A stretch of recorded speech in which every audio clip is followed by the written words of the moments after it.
அதை தாண்டி ஒரு ரூல் ஒண்ணு போட்டாங்க.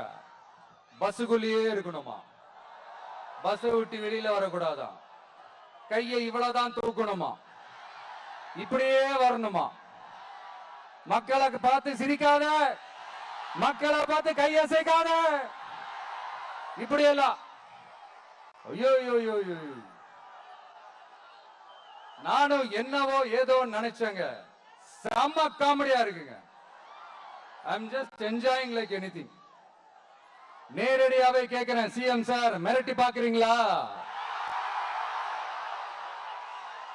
அதுக்கு இந்த விஜய் ஆள் இல்ல சார், அதுக்கு நாம ஆள் இல்ல சார். என்ன செஞ்சிருவீங்க? மேக்சிமம் கொள்கைய சும்மா பேருக்கு மட்டும் வச்சுக்கிட்டு குடும்பத்தை வச்சு கொள்ளையடிக்கிற உங்களுக்கே இவ்வளவு இருந்தா, சொந்தமா உழைச்சி சம்பாதிச்ச எனக்கு எவ்வளவு இருக்கும்?